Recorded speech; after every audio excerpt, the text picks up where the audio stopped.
Les forces de l'ordre et les services de l'État ont pris place autour de 6h10, 6h15 ce matin autour de la place de l'Étoile.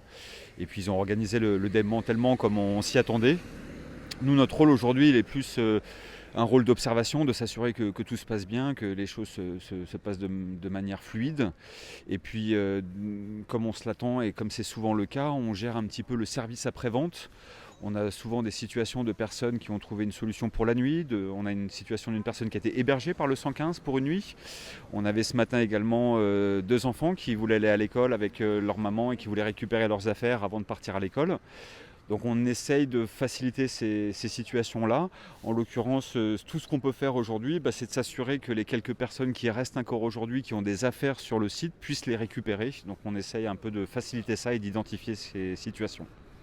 Alors, tous ceux qui étaient là au moment où les forces de l'ordre ont sécurisé le périmètre ont été emmenés au gymnase Branly. Au gymnase Branly, les services de l'État réalisent une évaluation de la situation administrative des personnes et au regard de cette situation, vont pouvoir organiser une prise en charge des personnes. Avec le froid, certaines personnes réussissent à trouver pour une nuit ou plus des solutions. Et là, ce qu'on se constate, c'est que les personnes qui n'étaient pas là ce matin à 6h, se retrouvent là, empêchés de pouvoir accéder à leur tente et à leurs affaires.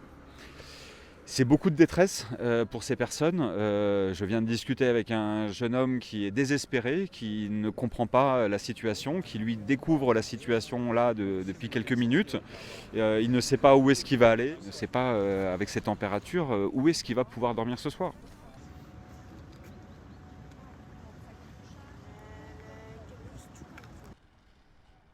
On a rencontré un couple avec un jeune enfant de 11 mois, un bébé. Les personnes ont pu bénéficier d'une prise en charge cette nuit par des tiers. Les grands-parents de l'enfant étaient restés sur site cette nuit, donc eux ont pu bénéficier du transfert vers le gymnase Branly. Et aujourd'hui, les personnes arrivent et se retrouvent dans l'inquiétude de ne pas savoir où sont les grands-parents, où sont les affaires et est-ce que les personnes vont être séparées. Il y a quelques personnes qui sont effectivement en fin de procédure, des personnes avec des OQTF, il y en avait probablement quelques-unes, mais ça se compte sur les doigts de la main.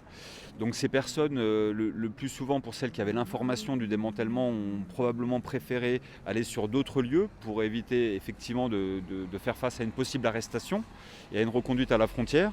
Mais pour les autres, la plupart doivent pouvoir bénéficier d'une mise à l'abri, comme le prévoient les dispositifs de demande d'asile ou le Code de l'action sociale et des familles.